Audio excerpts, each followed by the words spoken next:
ધોરણ 10ના વિદ્યાર્થી મિત્રો કુશળ હશો. આપણે અગાઉના લેક્ચરની અંદર બેરોજગારીના મુખ્ય સ્વરૂપો અને બેરોજગારીનું પ્રમાણ આ પોઈન્ટ ચલાવતા હતા અને ભારતની અંદર સિક્કિમ, કેરેલા, પશ્ચિમ બંગાળ, ઉત્તર પ્રદેશ, છત્તીસગઢ, જમ્મુ કાશ્મીર અને ત્રિપુરા જેવા રાજ્યો છે જ્યાં ગરીબીનું પ્રમાણ વધારે છે. એનું કારણ છે બેરોજગારી. તો બેરોજગારીનું પ્રમાણ ઊંચું જોવા મળે છે. જ્યારે હિમાચલ પ્રદેશ છે, હરિયાણા, કર્ણાટક, ચંદીગઢ, ગુજરાત વગેરે રાજ્યોની અંદર બેરોજગારીનું પ્રમાણ ક્રમશઃ નીચું છે. તો આ લોકો ગરીબ હોવાનું કારણ સ્વાભાવિક છે કે બેરોજગારીનું પ્રમાણ વધારે હોય તો એવા રાજ્યો છે એની સ્થિતિ ગરીબ હોય.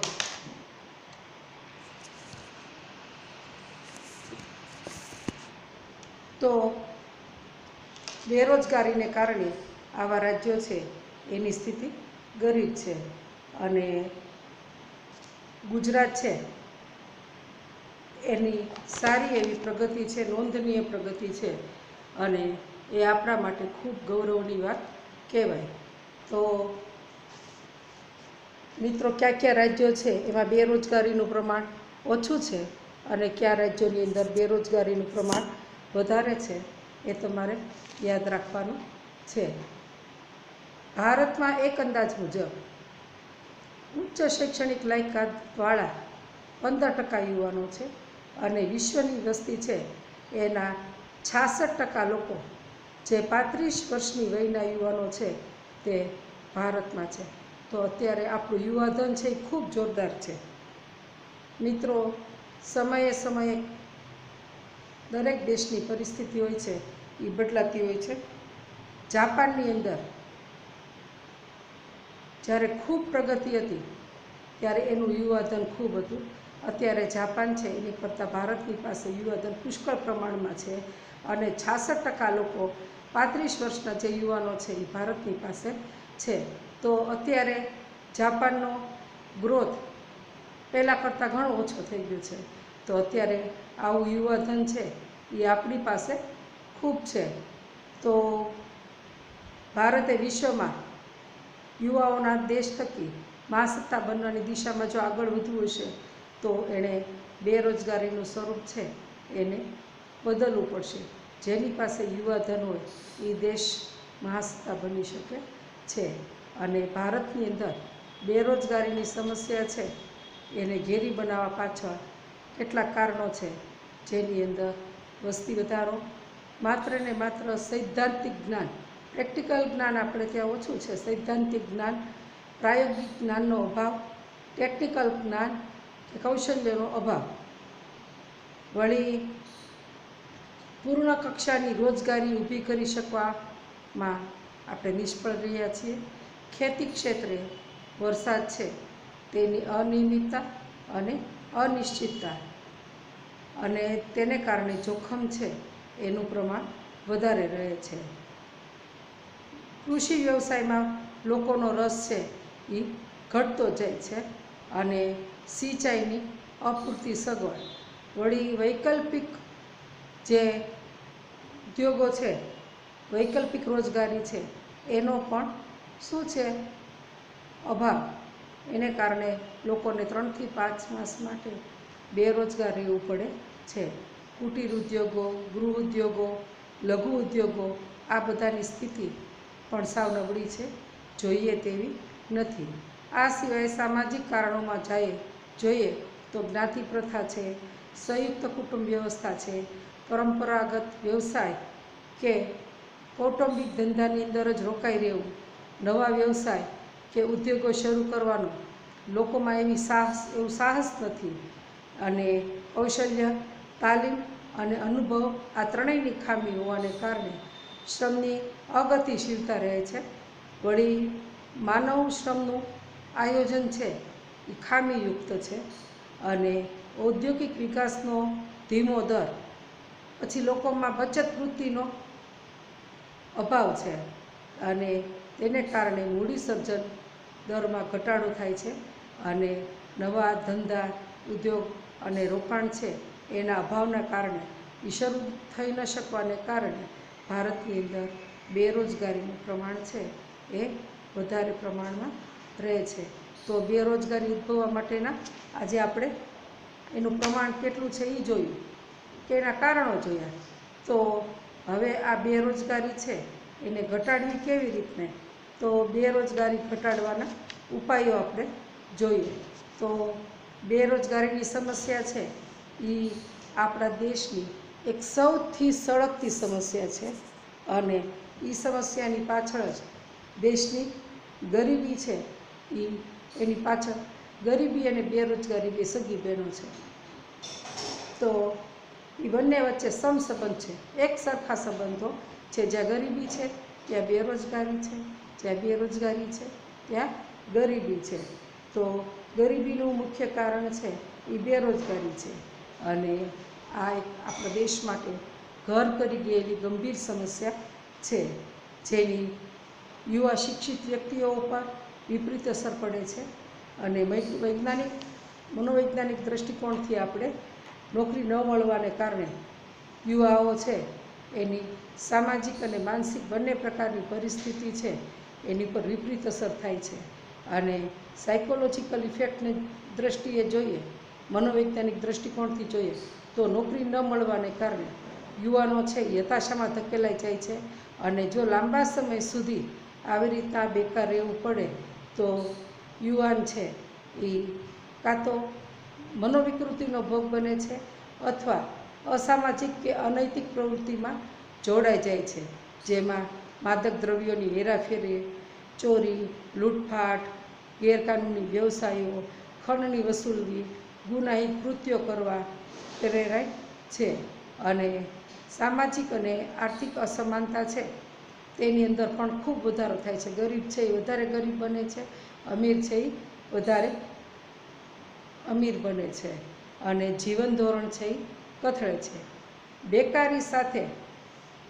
બેકારી વધે તો ભાવવૃદ્ધિ જોડાતા ગરીબ અને બેકાર કુટુંબોની સ્થિતિ છે એ અતિશય કપરી અને દયનીય અવસ્થામાં આવી જાય છે અને તેઓ માદક દ્રવ્યોના કે અન્ય કોઈ કેફી દ્રવ્યો છે એના વ્યસન તરફ વળે છે. આમ બેરોજગારીની અસર છે એ વ્યક્તિ, કુટુંબ તેમજ અર્થતંત્ર અને સમાજની દૃષ્ટિએ ચારે ચાર બાબત વ્યક્તિની ઉપર, કુટુંબની ઉપર, સમાજની ઉપર અને અર્થતંત્રની ઉપર ચારેય ઉપર ઘાતક પુરવાર થઈ શકે છે. તો આવી બેરોજગારીની સમસ્યા છે એને ઘટાડવાની સરકારી યોજના અને કાર્યક્રમો છે એ આપણે પહેલાં પણ જોયો હતો, અત્યારે ફરી વખત જોઈએ તો ભારતની અંદર ઝડપી આર્થિક વૃદ્ધિ દર વાર્ષિક 10% જેટલો ઊંચો લક્ષ્યાંક રાખી અને સિદ્ધ કરવા સર્વગ્રાહી પગલાં ભરવા. તો આપણો જે વાર્ષિક દર છે આર્થિક વૃદ્ધિ દર એ 10% જેટલો ઊંચો જાય એવા પ્રયત્નો કરવા જોઈએ. એ માટે થઈને શું કરવાનું, તો કે ખાનગી ક્ષેત્ર અને જાહેર ક્ષેત્ર બંનેમાં મૂડીરોકાણનું પ્રમાણ વધારવું જોઈએ, રોજગારીની તકોમાં વધારો કરવો જોઈએ, અર્થતંત્રમાં કૃષિ સહિતના નાના અને ગૃહ ઉદ્યોગો, કુટીર ઉદ્યોગો સહિત તમામ વિભાગોમાં અને પ્રદેશોમાં ઝડપી વિકાસ કે ઝડપી સંતુલન સાધવા માટે થઈ અને રોજગારીના નવા ક્ષેત્રો છે એને ખોલવા જોઈએ. સરકારે રોજગારી વધારવા માટે અનેક યોજનાઓ દ્વારા આર્થિક સહાય અને શિક્ષણને લગતા તાલીમ કેન્દ્રો પણ શરૂ કર્યા છે. તો પહેલું કારણ કે આર્થિક વૃદ્ધિનો દર ઊંચો લઈ જવો, પછી જાહેર અને ખાનગી ક્ષેત્રની અંદર મૂડીનું પ્રમાણ વધારવું, ગૃહ ઉદ્યોગો, કુટીર ઉદ્યોગો આ બધાનો વિકાસ સાધવો જેથી રોજગારીની તકો વધે અને સરકાર છે એને આર્થિક સહાય આપી શિક્ષણ અને તાલીમ કેન્દ્રો છે એ શરૂ કરવા જોઈએ. તો બીજું આપણે જોઈએ તો શ્રમ પ્રધાન ઉત્પાદન પદ્ધતિ ઉપર વપરાશી વસ્તુઓનું ઉત્પાદન કરતા એકમો નાના અને લઘુ ઉદ્યોગો, ગ્રામ ઉદ્યોગો, હાથશાળ, હસ્તકલા અને કારીગરીને લગતા હુનર ઉદ્યોગોનો વિકાસ છે એ હાથ ધરવો જોઈએ અને એ માટે યોજનાઓમાં પ્રોત્સાહક નીતિઓ અમલમાં મૂકવી જોઈએ. તો મિત્રો, આપણે ત્યાં તો બહુ આપણો દેશ મોટો છે, આટલું યુવાધન આપણી પાસે છે, તો યંત્રોની જગ્યાએ માનવ શ્રમ છે તેને ઉપયોગમાં લઈએ તો શ્રમ પ્રધાન ઉત્પાદન પદ્ધતિ આપણે અપનાવવી જોઈએ, જેમાં માનવ શ્રમો એમાં નાના નાના એકમો ખોલવા જોઈએ. લઘુ ઉદ્યોગો, ગ્રામ ઉદ્યોગો, હાથશાળ અને હસ્તકલા આવા હુનરો છે એનો વિકાસ છે એની પર ધ્યાન આપવું જોઈએ, જેથી સૌને રોજીરોટી મળી રહે. અને આ યોજના છે એની પ્રોત્સાહક જે નીતિઓ છે એ બધી સરકારે અમલમાં મૂકવી જોઈએ. આ સિવાય ગ્રામીણ ક્ષેત્રે ખેતી સિવાયના સમયની બેરોજગારી ઘટાડવા માટે ખેતરમાં એકથી વધુ વખત પાક લઈ શકાય એવી પદ્ધતિ વિકસાવવી જોઈએ. વર્ષમાં સામાન્ય રીતે આપણે ચોમાસું અને શિયાળો 2 જ પાક લેતા હોય છે, પરંતુ એક કરતાં વધારે પ્રમાણમાં વર્ષમાં 1થી વધારે વાર આપણે પાક લઈ શકીએ એવી પદ્ધતિ વિકસાવવી જોઈએ. નવી જમીન, જે પડતર જમીન છે એને ખેડાને હેઠળ લાવવી જોઈએ. વળી પ્રત્યેક ખેતરને પાણી અને વીજળીની સુવિધા ઉપલબ્ધ થાય, પ્રાપ્ત થાય એ માટે થઈ અને ગામડે ગામડે નાની મોટી સિંચાઈ યોજનાઓ, ડેમો, ચેકડેમ, જળાશયો, નહેરો, ટ્યુબવેલ, બંધો, સડકો, બાંધકામની પ્રવૃત્તિઓ, ખેતી અને ખેતીને સંલગ્ન પ્રવૃત્તિઓ, સંલગ્ન એટલે એની સાથે જોડાયેલી જે પ્રવૃત્તિઓ છે, જેમાં મરઘા બતકા ઉછેર, મત્સ્ય ઉછેર, પશુપાલન, ડેરી ઉદ્યોગ, વનીકરણ જેવા કાર્યક્રમો છે એ ગ્રામીણ ક્ષેત્રે હાથ ધરવા જોઈએ, જેમાં ઓછું મૂડીરોકાણ જોઈએ છે અને લોકોને રોજગારી વધારે પ્રમાણમાં પ્રાપ્ત થાય છે એ મુજબના રોજગારોનું આયોજન કરવું જોઈએ.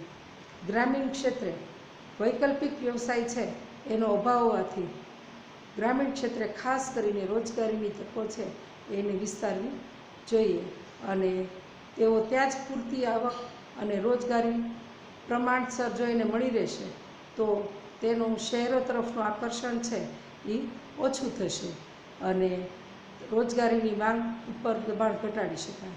પછી કૃષિ ક્ષેત્રે જોઈએ તો બાગાયતી ખેતી, સેન્દ્રિય ખાતર આધારિત ખેતી, સૂકી ખેતી, બહુલક્ષી પાક પદ્ધતિ, શાકભાજી, ફળોની ખેતી તરફ વધુ ઝોક આપીને પ્રોત્સાહન આપવું જોઈએ અને ગ્રામીણ ક્ષેત્રે શિક્ષણ છે એમાં સુધારો લાવી અને તેના ઉપર વધારે ધ્યાન આપવું જોઈએ. આ સિવાય ગ્રામીણ ક્ષેત્રે આપણે જોઈએ તો માનવ વિકાસને ટકાવી રાખવા માટે થઈ અને તેનું આરોગ્ય, શિક્ષણ, પીવાનું ચોખ્ખું પાણી, પૌષ્ટિક આહાર, વીજળી, રસ્તાઓ, બેન્કિંગ, વીમો, ઇન્ટરનેટ, સંદેશા વ્યવહાર અને મોજશોખની સવલતોમાં વધારો કરીને જળસંચયની પ્રવૃત્તિઓ વિકસાવીને સાર્વજનિક સ્થાયી મિલકતોનું નિર્માણ કરીને સ્થાનિક ઉદ્યોગોનો વિકાસ અને પ્રોત્સાહન કરીને રોજગારી ઊભી કરી શકાય તેવા કાર્યક્રમો હાથ અપનાવવા જોઈએ, જેને કારણે એક બાજુથી ગામડાના લોકો છે એના જીવનની અંદર ગુણાત્મક સુધારો થશે અને પરિમાણાત્મક સુધારો પણ થશે. એનો મુખ્ય હેતુ છે. આ સિવાય શિક્ષિત બેરોજગારી અને યુવા બેરોજગારીમાં ઘટાડો કરવા માટે થઈને અને તેઓમાં કૌશલ્યનો વિકાસ કરવા માટે થઈ અને તેના વ્યવસાયને અનુકૂળ રોજગારી પૂરી પાડવી જોઈએ. કુશળ કારીગરો પેદા થાય તેવી વ્યવસાયલક્ષી કે તકનીકી શિક્ષણની નીતિ અપનાવી જોઈએ અને શાળા કોલેજોની અંદર જે અભ્યાસક્રમો દાખલ કરવામાં આવે છે તો આપણા દેશની અને જે તે સ્થાનિક ઉદ્યોગો છે એની જરૂરિયાતો છે એને સંતોષી શકે તેવા અભ્યાસક્રમો દાખલ કરવા જોઈએ. વળી યુવા રોજગારોને શિક્ષણ અને તાલીમ આપીને તેઓમાં વિશિષ્ટ કૌશલ્યનો વધારો કરીને ઉત્પાદકતાની સાથે ગુણવત્તા વધે, રોજગારી વધે, વધુ આવક મળે અને તેઓનું જીવન સ્તર ઊંચું આવે તેવા પ્રયત્નો કરવા જોઈએ. તેઓને સતત કામ મળી રહેશે એવું આશ્વાસન આપવું અને કામની નવી પરિસ્થિતિ મુજબ નવી જાણકારી મેળવીને તેને યોગ્ય સક્ષમ બનાવી અને સ્વરોજગાર મેળવી શકશે અને વૈશ્વિક દેશોની શ્રમ શક્તિની તુલનામાં વૈશ્વિક સ્તરે ભારતીય યુવક સમકક્ષ ઊભો રહી શકે તેવી સ્થિતિનું નિર્માણ કરવાનો પ્રયત્ન કરવો જોઈએ. તો એ માટે થઈ અને એનામાં વિશિષ્ટ કૌશલ્યો હશે, ગુણવત્તાવાળું જીવન હશે અને એવા પ્રયત્નો કરવા જોઈએ. એને એવો પોતાના પગભર કરવાનો છે કે પોતે પોતાના પગ પર ઊભો રહી શકે. ભારત સરકારના શ્રમ મંત્રાલય અને રાજ્ય સરકારે યુવા રોજગારોને ઔદ્યોગિક વિકાસની સાથે જ્ઞાન, સમજણ, ઉત્સાહ અને કાર્યક્ષમતા વધે તે માટે તાલીમ અને પ્રશિક્ષણ દ્વારા કૌશલ્ય વિકાસના અનેક કાર્યક્રમો, make in India, skill India, digital India જેવી મહત્વાકાંક્ષી જે યોજનાઓ છે એ અમલમાં મૂકી છે અને ટેકનિકલ સંસ્થાઓ, કોલેજો અને યુનિવર્સિટીઓ છે એની સ્થાપનામાં દેશભરમાં કરી અને વ્યાવસાયિક અભ્યાસક્રમો, અદ્યતન ટેકનોલોજીને અનુરૂપ શિક્ષણની સુવિધા ઉપલબ્ધ કરાવીને શાળામાં, કોલેજોમાં અદ્યતન અભ્યાસક્રમો, વ્યાવસાયિક અને ટેકનિકલ શિક્ષણ દ્વારા રોજગારીની જે માંગ છે એને અનુકૂળ, એને સક્ષમ બનાવવા પ્રયત્ન કરવા જોઈએ. એ માટે થઈ અને સરકારે દરેક રાજ્યમાં એક આઈઆઈટી અને એક આઈઆઈએમ જેવી ઉચ્ચ સંસ્થાઓ સ્થાપવામાં આવી છે. તો આ બધા પ્રયત્નો છે એ સરકારે કરવા જોઈએ. તો આ સાથે આપણે ઘણા બધા પ્રયત્નો છે, આટલા બધા પ્રયત્નો છે એ મિત્રો તમને યાદ રહી કે ન રહી તો આજે આપણે 7 પ્રયત્નો સુધી રાખીએ છીએ. તો 7 પ્રયત્નો સુધી તમારે તૈયાર કરી નાખવાનું રહેશે અને નેક્સ્ટ લેક્ચરની અંદર તમે લોકો છે એ આ લેક્ચરની અંદરથી જે ચલાવ્યું છે એ પાકું કરી નાખજો. તમારી પાસે ટાઈમ ટેબલ આવી ગયું છે. 22 તારીખથી આપણે ટેસ્ટ શરૂ થાય છે. તો એ માટે થઈ અને તમને અગાઉ સૂચના આપું એ પ્રમાણે આપણે પાઠ ઝાઝા ચાલી ગયા છે. 5મો પાઠ ચાલે છે પણ આપણે 3 પાઠમાંથી પૂછવાનું રહેશે. એટલે તમે 3 પાઠ છે જે પહેલાં ચાલેલા છે એને સારી રીતના તૈયાર કરી નાખજો. 5 પૂછવાથી તમે સરખી તૈયારી નહીં કરી શકો. એટલા માટે થઈ અને અત્યારે આપણે 3 પાઠ રાખીએ છીએ. વચ્ચેના 2 પાઠોની ટેસ્ટ છે એ આપણે આપણી રીતના લઈ લેશું, જેની નોંધ લેશું. તો આ સાથે અહીં રજા લઉં છું. આવજો.